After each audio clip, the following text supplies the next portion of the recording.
that performance athletes from racism, gender inequity, sex abuse and prevention, nutrition, psychology, dance, medicine, and science, and more. We cover it all.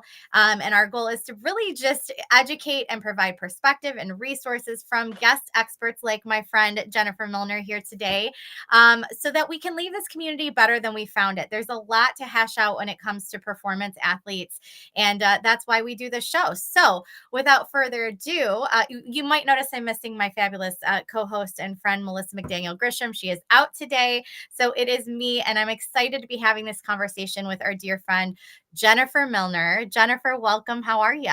I am doing well, thanks. Thanks for having me back again. Oh, it's so I wonderful I to see cannot you. believe it's your 4th season. I'm so excited. Four seasons, season four. We couldn't believe it either. We had to take a deep, a little double take when we started the season. Is it really 4 years? It has Yeah. been. But for those that don't know, this is Jennifer Milner. She's a ballet coach and certified Pilates trainer.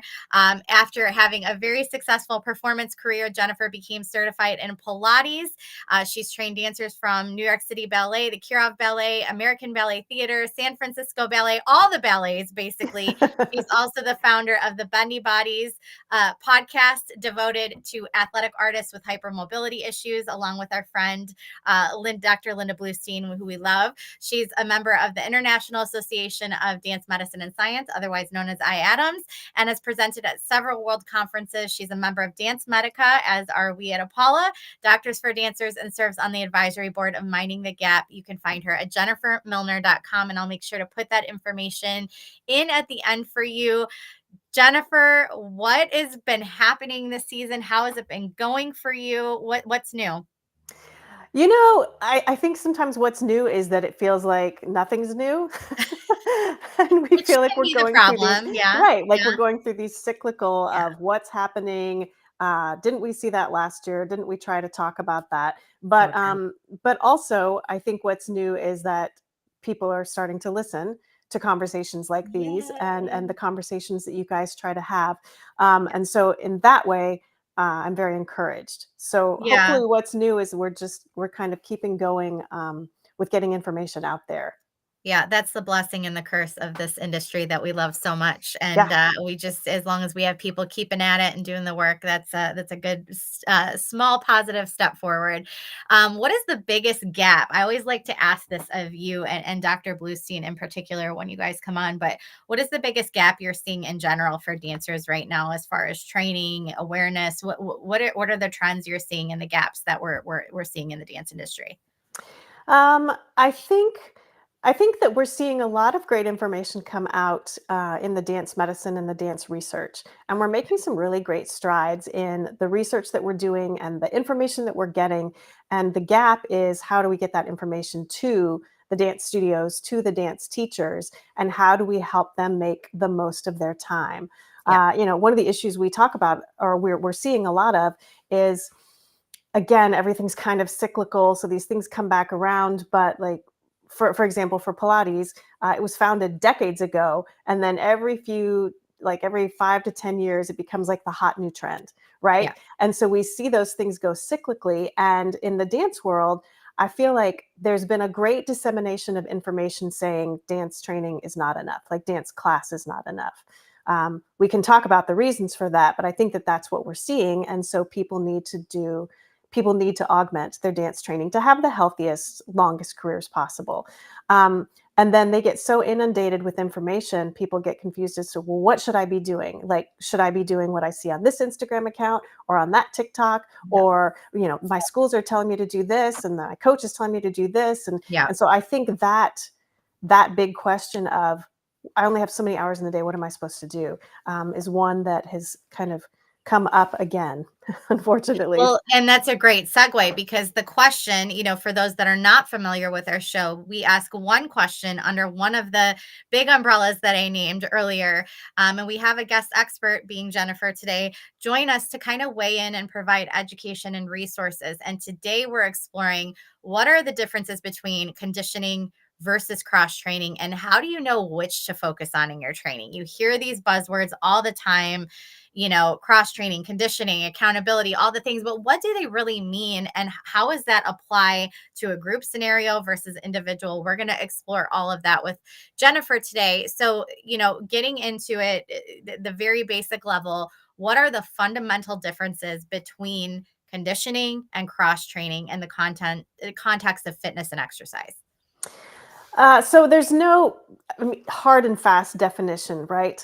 Um, Unless we're looking at the dictionary and trying to see what they say. But some people consider cross training for dancers, for example. Some ballet dancers might consider cross training to be jazz, like they're doing a different genre Yeah. of dance style, and that's not exactly what we're talking about when we're talking about cross training. When we're talking about cross training, we're talking about doing something that is a different movement pattern and a different load, a different requirements on the body than dancing. So you could be a great fisherman, but not a great swimmer. They both have to do with the water, Yeah. right? But they're two very different things that you're trying to achieve. And so when we're talking about cross training, we're saying, let's do something that doesn't look like dance. And when we're talking about conditioning, it's conditioning used to mean, well, we need to get them in condition. So let's make sure their heart rate is up. Let's make sure they've got enough cardio, that sort of thing. But it's kind of widely accepted now to say conditioning is a little more dance based, and maybe it looks a little bit more like dance. So it might be doing dance type exercises, but with a big physio ball or a small ball, or something that just Interesting. feels dance adjacent, Yeah. And and that's valuable. It's just different. right. And the reason, I mean, and I'm by no means the scientist here. You are, but the reason we want to do these things and we want to incorporate cross training and conditioning is because dance it has a repetitive nature to it. A Mhm. lot of the injuries we see are from overuse, repetitive strain, inflammation, right? Dancers are very much injured due to overuse, because they're doing the same things over and over and over and over. Is that why that this different movement pattern helps us strengthen the other muscles that are maybe being neglected by dance movement? Absolutely. And when you look at it, it's not just for example, in the Lion King. Okay, I've Yeah. worked with some of the dancers from Lion King. The puppetry that they've got, these big huge things that they're Yeah. controlling, it's asymmetrical. One side of the body looks like this big cheetah and the other side is the arm that controls it. Yeah. Right? So they're always going to be using the same arm to lead the puppet in the same way. They can't like switch it Interesting. off, right? Yeah. So there's going to be an asymmetrical work that goes on with their body, which they need to train against to try to stay healthy.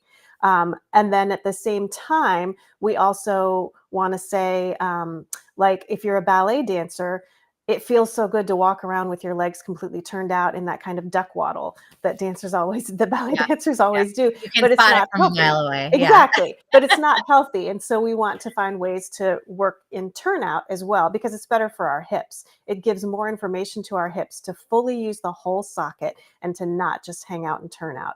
So it's going to Interesting. make us healthier humans, and it's also going to keep our body in better shape to do the dysfunctional things that we try to do, like stand on our toes or lift a leg up to our ear. So Yeah. it may not sound like it's informing our dance, but it is. And more importantly, it's informing our humanity health, the health of our human body.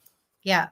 Yeah. When is it more beneficial to focus on conditioning, and when does cross training become a more suitable approach, or is it better to have a balance of the two?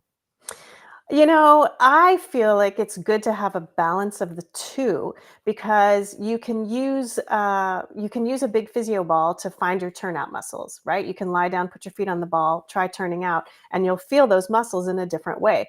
But you're informing how you're going to use the turnout muscles for first position or for a batma. So it's helpful to find the correct muscles, and it's helpful to make that transition from I'm using these muscles, how do I move it into a dancer like pose or a dancer Yeah. like movement. Yeah. But conditioning is not enough. It's not going to keep you healthy because it is going to be working towards that dance side. And I don't mean it's not going to keep you healthy. We're all going to try to stay healthy, but it's not going to work as efficiently to balance out the other side of it. So I prefer for all of my dancers to do cross training, which is really just training. As my friend Jason Harrison says, he's a fantastic guy who trains a lot of dancers, and he's a strength and conditioning coach. Love Um, it. and his point of view is, we need to make you stronger, and then you can apply all of that stuff in the studio. It is going to Yeah. help keep your joints strong and all of that. And good training, good cross training isn't going to completely disregard what you have to do on stage. So I think a lot of people avoid cross training, avoid strength training, because they're afraid that it's going to make their muscles bigger or make their muscles tighter or tighten up their range of motion, and they're not going to be able to do the things that they need to do as a dancer. And any good coach is going to say, what do you need to do? Let's keep you healthy and let's figure out how to get you there. Yeah. So Would you say that's one of the biggest misconceptions that you see when it comes to cross training and conditioning, especially right now? absolutely, absolutely. I see that. And I see dancers who are afraid to pick up a weight. And I will say, make sure everybody understands, I'm not a strength and conditioning coach. I wish Sure. I was, but my specialty is Pilates and rehab based exercises. So I know about it. I can give my dancers some of the exercises, but I'm definitely not trained the way a good strength and a certified strength and conditioning coach is. And I hear all the time, well, I'd rather work with you because I don't want to get my muscles too bulky, or I don't want to, stop looking like a dancer. And I'm like, well, I want you to go train with a Yeah. trainer in addition to the work that you do with me, Yeah. so that you can do the things you want to do. You want to get higher jumps, you want to have stronger legs to hold up that extension. That's going to be the best way to get it. And that's a great segue into our next segment. But for those of you just joining, I'm Bree Zabrowski, co founder and CEO of Apollo Performance Wear, chatting with our friend Jennifer Milner today about the difference between conditioning and cross training, and how do you know which to focus on when you're training. We're exploring that today. This is Beyond the Steps. So be sure to like, share, and subscribe this conversation. It's really important for us to get this content out into the community to facilitate healthy discussion, provide resources, and education based research. So please do share, and thanks for watching. There's a lot more to go, so stay tuned in with us, and be sure to still share with your community as well. So that you're where we left off is a great segue into this question. So can anyone, because dance, we've said it time and time again, dance specifically is not regulated, right? There's no Right. certification required to teach dance, to lead dance, to start, even build a curriculum or a program. There's nothing required. They wear a lot of hats, sometimes self-proclaimed hats, right? But can anyone work cross training into the curriculum? What knowledge and skill level should be required if you're leading those types of movements? Do you need to be a certified strength and conditioning coach, or can a dance teacher facilitate these movements in their classes? And is there a point where it's better to bring a professional in to the studio to work with the dancers rather than doing it yourself? Or am I overblowing this and it's not a big deal at all? Well, I mean, kind of the answer is all of those things. Sure. I appreciate how many hats dance teachers wear, Sure. and I Yep. know how much they have to do, from janitor to costume designer to choreographer, right? To, oh yes, also I need to teach them technique and help them be Yeah. dancers, right? Um, and I appreciate that they want to add strength training in, and I know a lot of my competition dancers, especially, strength and conditioning is a class, a very common class for Yep. dancers to have, or it's built into like an extra long jazz class or contemporary class, and they'll do Yep. 20 to 30 minutes of what they call strength and conditioning. And usually that is working core strength, and that is working arm strength and upper body strength for floor work and that sort of thing. And I appreciate that. I appreciate that they're trying to do it correctly and give them that extra strength. If possible, I would love to take that load off of them and have a person come in whose job it is to do that and to design it. Because when I go in and do a cross training class for a studio, I ask them to give me the whole year and let me have that year to do what I want to do with it, and not just say, okay, this week we're going to do abs, and that week we're going to do legs, and that week we're going to do glutes, and then we'll start all over again the next month. Because a good trainer is going to sit down with your schedule and say, when does your competition season start? When does Nutcracker start? Yeah. When do you really start pushing? And they're going to build the training accordingly. And that takes a lot of planning and a lot of forethought. And dance teachers may or may not have the time or the knowledge to be able to do that well, right? So if that's what they have the time and the budget for, it's great that they're trying to put those things in there. In a perfect world, I would love to have someone come in whose job it is to do those things for them. Yeah, and it's a great point at planning for certain marks in the season. Having an entire year, it really is a process. It's not an instantaneous thing that you Right. just start putting this into practice and all of a sudden, bam, you're just a stronger, more conditioned dancer. It takes time and like you said, planning. So I love that. How can individuals, so there's two ways we go about this, right? Hmm. Training, we train individually. There's a lot of people that put the time in outside of group classes and performance and rehearsals, and they train themselves and they work on themselves. They work on solos, duos, trios.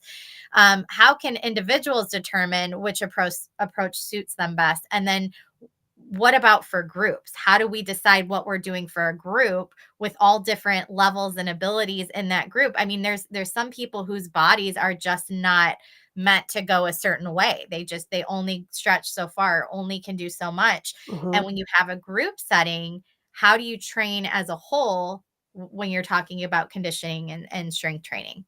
Right. So, and that's a great point. So, if I have a group setting, that's another great reason to have a professional come in. And there are lots of great people I can tell you to follow. Later Yeah, on, I can give you links to that, great. because the people who do these classes, like Jason, Marissa Schaefer, Amy Werner, they go in and teach these classes, and they are really good at what they do, and they already know how to modify, and they already know how to restructure it. One person's squat is going to look very different from another person's squat just because of the way their hips are built. And so having that knowledge and being able to adapt it, having someone say, oh, my knee's been bothering me. Okay, so then anytime this exercise comes up, I'm going to have you modify by doing this. So a Yeah, group class can still be incredibly beneficial and still be somewhat tailored for the dancer, especially if you're doing it regularly, because then whoever's coming in to do it gets to know the dancers and gets to realize what does and doesn't yeah, work for them. And so I think that there's still a lot that can happen in a group class as far as tailoring it. Now, popping in for a workshop, that's a lot harder, and it's difficult to start building and making progress when you come in yeah, for a one-time thing and leave. As far as individuals go, I like to start with strength, and what I do is can be classified as strength training as far as or as cross training, because with Pilates it doesn't have to look like ballet at all. It can be very different.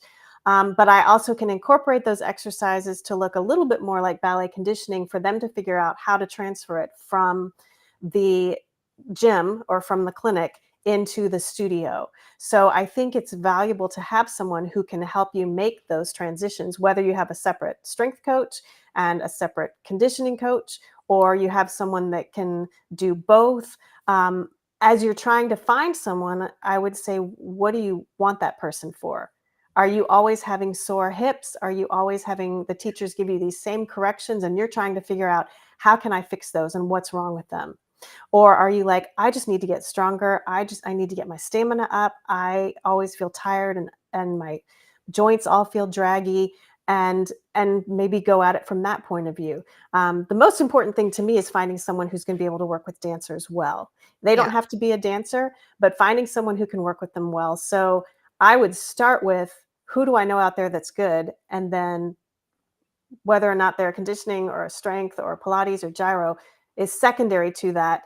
I have people I recommend for strength training all the time. So if you start with me, I will help you get in with a strength coach. If you start with a strength coach and they say, "Man, you need a little tune-up on some of these areas," um, go see Jennifer. And so finding just that one good person will help you Building find your the other community. person. Yeah, Yeah. exactly. Yeah. So am I correct in saying that whether you're an individual or group, you're going to have to tailor. There's no standard plan that you can use in any given situation. It's going to be very customized. It's going to be different variations within a class if you're in a group setting, for people of different capabilities. Is that Mhm. correct? That is correct. And in general, I would say I would rather it lean towards cross training than Yeah, towards conditioning. So interesting. just adding a class in that is similar to dance or dance adjacent, I don't think is going to be the best bang for your buck if you only have space for one class. Yeah, I love that. And then we're going to dive deeper into, what a solid, conditioning versus strength training um program looks like at the various levels in dance in the next segment. But just in general, I mean, you look at right now some dancers, it's technique, technique, technique, technique, technique, turns and leaps, strength and conditioning. You know what I Mhm. mean? Like once a Mhm. week.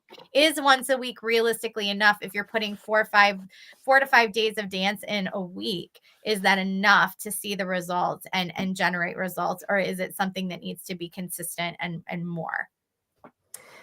That is such a good question, and a lot of it depends on if the once a week is the most efficient way to get what you need, and the age of the dancer as well, Yeah, because pre-professionals and students are going to train very differently than professional dancers. And the better question to me is, what does the rest of your schedule look like? yeah, Does the rest of your schedule make efficient use of your time? Or are you doing 4 leaps and turns classes when the studio could schedule 2 leaps and turns classes that week and a strength training class as well? And the strength training class will make your leaps and turns better. yeah. And I think that the mentality that we're trying to get away from when it comes to parents as well as teachers more is not more. Like, Right. you like make that quality time that you're putting in with technique and put some of these other things in to round out their schedule and round out their training. Mhm. And I think that's a big hurdle that we're seeing. Um for those just joining, I'm Bree with Apollo. This is Beyond the Steps season 4. We're talking with our dear friend Jennifer Milner today about the differences between conditioning and cross training, because they are used pretty interchangeably, Mhm. and but they are very different. And how do we know what to focus on in our training, because it's very different, as we've learned today, for each person based on their level and their capability and what their body is made to do, right? So Jennifer, with that, I want to talk about the role of conditioning and cross training at each level. So I guess I want to start with recreational dance and other performance activities. At that recreational level, the kids that are going maybe one night a week, is it something we should even be focusing on with those kids, cross training and conditioning? I mean, if they're going once a week, I think they need that time to be doing the classwork and the technique work. Yeah. So at that level, I don't know that there's really a need for it. They're not overloading their bodies so much, and they're not specializing, Yeah. right? They're not. When we talk about specialization, are you doing baseball 12 months out of the year, or do you do baseball for 3 months and swimming for 3 months and basketball for 6 months, right? So the body gets challenged in different ways. They're not specializing in dance because they're not doing it 10, 20 hours a week. So does the body need that extra support? I tend to think no, and I encourage them to just dig deep into their technique. Yeah, yeah, great. Thank you. And then competitive dance, looking at when we get to the competitive dance, youth dance, and other performance sports, what about at that level? These are the kids that are getting into, 3, 5, 6 days a week that they're between, classes, rehearsals, competitions, and then the sub question of this is, does that schedule look different when we're getting closer to a competition? Is it important to change up the frequency as we have these bigger events coming up? Mhm. Yeah, that's such a hard discussion, and you and I have talked about this before, is how to figure out programming that prepares the dancers as well as we can and and makes them comparable, right? Competitive, literally, to the other schools without burning them out and Yeah, without overloading them. And I know there's fear on the dance studio side of doing too little because then teacher or parents yeah, might say, well, that studio is doing more, so they must be better. and going to that studio, and you're trying to keep your teachers Sure. financially. Sure. But when you're getting into that age range, the science says that a dancer, a pre-professional dancer or a student, the optimum number of hours they should be dancing per week is however old they are. So a 14-year-old should be dancing 14 hours a week. And if they go over that, they are exponentially more likely to have an injury. I mean, that's the basis of the study, which I think was 2017, I want to say. Yeah. And that's shocking to some of the dancers who are doing 25, 30 hours a week. Can I get them to drop 15 hours? No, and I get that. Um, do they need augmentation for their training? Most of them do, and when you're at a competitive level, whether it's ballet or a competition studio, a lot of what they're doing is pretty similar from day to day. And you can say they're doing hip hop or contemporary or lyrical or all those things, but as you're tailoring it for a competition, there are certain moves, there are certain looks, there are certain feels that always come out. And so they're always going to be doing that. The flexible bodies are going to be doing all the back bends, the flexible legs are going to be doing all the needles. They're going to be doing Yeah. those things. And so we need to help train them against that so that they're strong enough and healthy enough to be able to keep going. Yeah. How many needles are done with the left leg in the air? Very, very Yeah. few, right?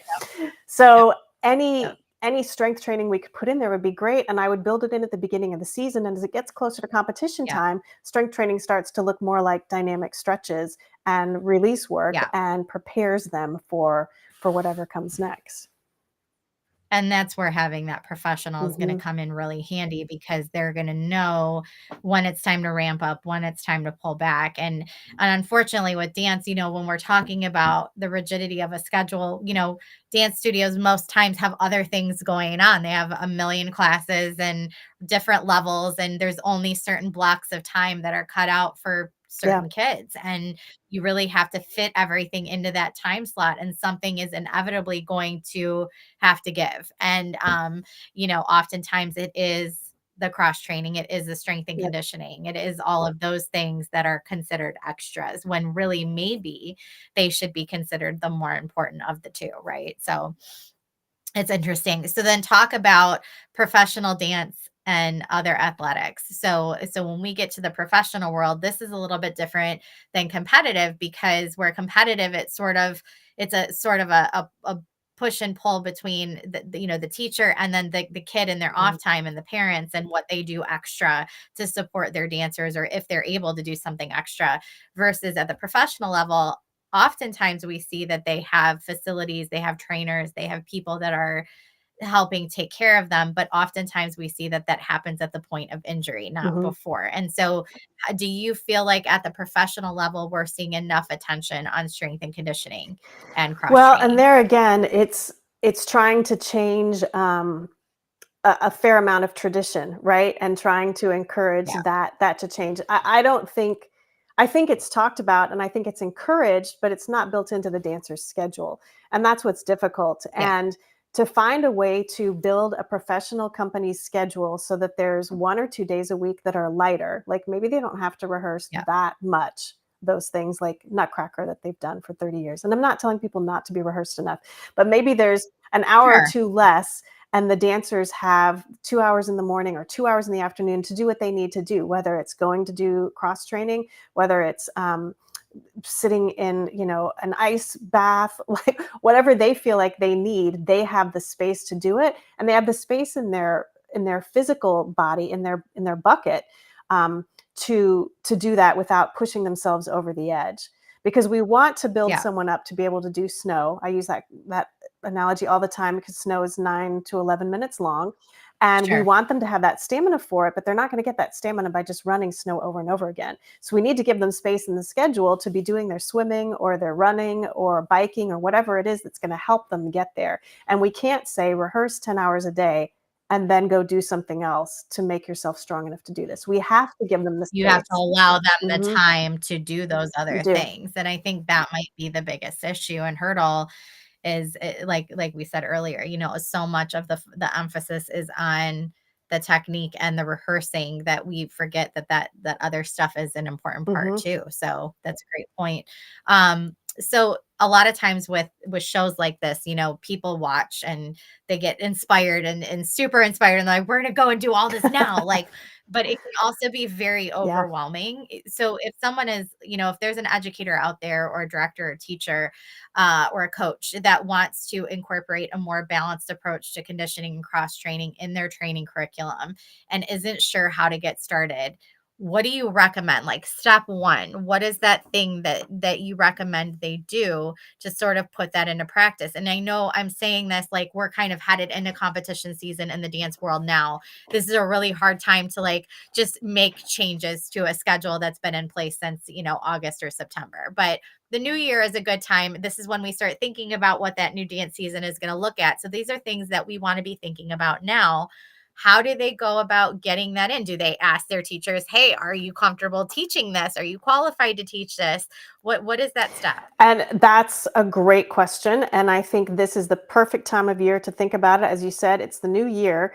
But as you're going into Yep. competition season, just start to take note. When do the dancers fall apart? When do they say it's too much? Yeah. When do the parents start to look ragged and resentful and unhappy and saying, my daughter's always hurt? She's always Usually injured. about Yeah, November. exactly. My daughter's always injured and stressed out. And, so start to make note Yeah. of that. When does your schedule feel super duper squeezed? And then at the end of the year, send out a form, make it anonymous and say, what would you like to see different? Like, would you take advantage of strength training class? Would you take advantage if we had a private coach here that could work with whoever wanted to sign up during these hours? Like, how can we help facilitate that and gather more information then? Right now, I think it's a great idea to start asking your teachers, what do you feel comfortable and qualified to teach?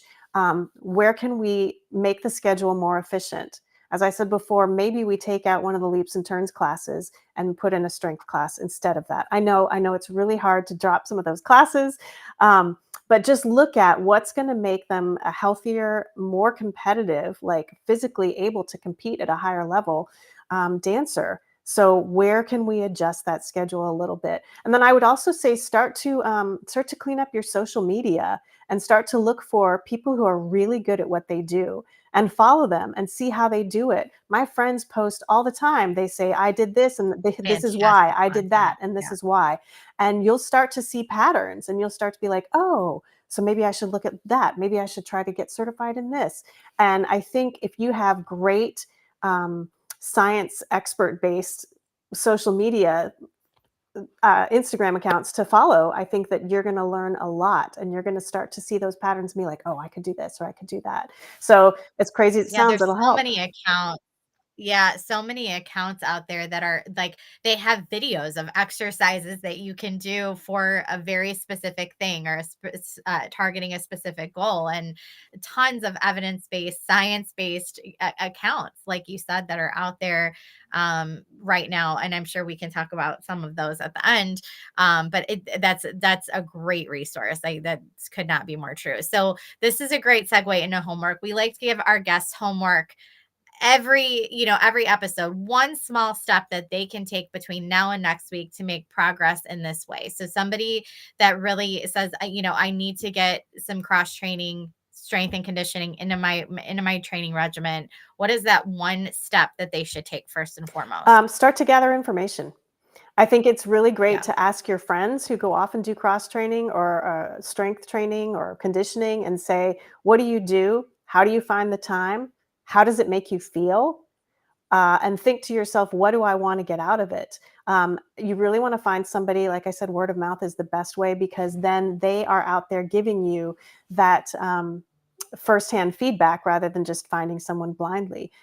So start to gather that information and figure out what do I want out of it, and what's the best way to get that. And if it's personal, like private, let's start looking in that direction. If it's group, let's start looking in that direction. But then ask your friends and figure out where in your schedule you could try to find the time to do that.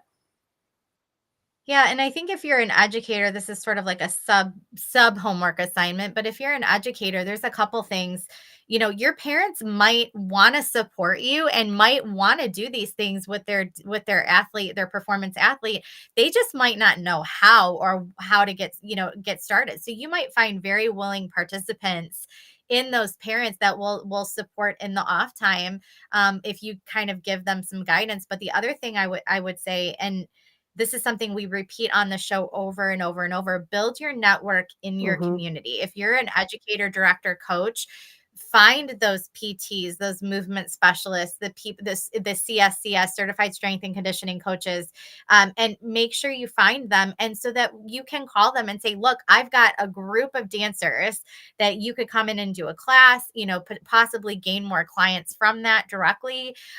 Maybe they give you a discounted rate to come in and do that. But there's so many things that can be done as far as cross promotion and just building that relationship, so that you don't have to, as Jennifer said, wear that hat. You can take that off and give it to somebody else. And when you have a problem at your studio or you're noticing a pattern, you call this person in and go, okay, this is what we're seeing. How do we address this? And you have that person, that lifeline that you can call on when you're in those situations, and it doesn't all fall on your shoulders. Absolutely. And that, I think that's a great piece of homework for studio owners and teachers. If you find someone like me and call me to come in, I said a one-time workshop, I'm not going to be able to strengthen them the way I would through a year. But if that's what you can do schedule wise and financially, that's totally fine. You bring someone like me in, I get to know the dancers. The dancers that want to will pursue a one-on-one training with me, perhaps.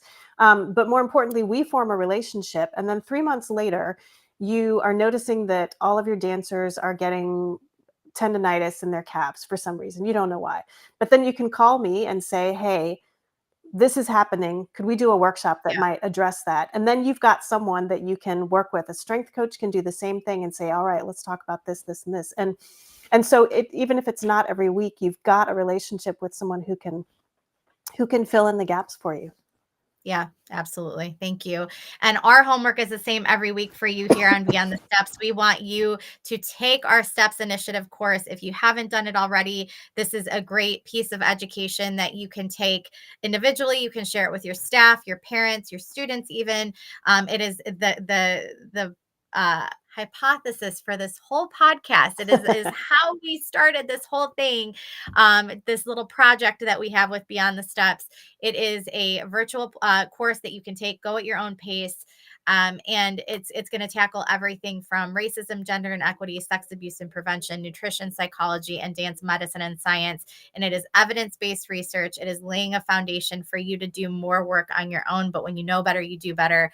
And that is why we started this show. So please, please take this course. It is free. I cannot stress that enough. Jennifer, how can people get in touch with you? Because I know you do a lot of work. You do some virtual work as well, do you Mhm. not? I do. I Okay. have dancers all across the world that I work with one-on-one on Zoom. So, and I even do group stuff on Zoom sometimes for companies. But you can reach out to me on Instagram. I'm at Jennifer period Milner, Milner. And my Facebook, or not my Facebook, I don't really update that, but my Mhm. website is Jennifer hyphen Milner. So they're different. I'm not sure why, but that's the way it is. .com. Yes.com. Wonderful. And I am going to put that in the chats for you guys so that you can contact Jennifer. Jennifer, thank you so much for being here and for having this conversation. I think it's so important to continue over and over and over to have these conversations so that we see change happen in the curriculum. These dancers are doing so much now. And as you said earlier, dancing, more hours than is recommended for their age. And so we want to see these dancers continue doing what they love longer and stronger for many, many years to come. So they're not in their 40s feeling like they're just crippled at Right. this point. So thank you for being here and sharing your insight and your time. We always appreciate you. Absolutely. Thank you so much for having me back again. Oh, it's a pleasure. It's a pleasure. And for all of you out there, Beyond the Steps is every Friday at 3:30 p.m. Eastern. You can find us on YouTube and Facebook every single episode, season 1 through 4, at Apollo Performance and TP Dance Creations. If you have an idea for a topic or a guest you want to see on our show, DM us. We want to hear from you, or you can email us info@apolloperformance.com. Join us next week as we welcome back our friend Leah Bueno to talk about relative rest and how dance educators support dancers during injury. Another very important conversation, and one we don't emphasize enough. So it's going to be a good one. Join us. Until then, we hope you continue your journey beyond the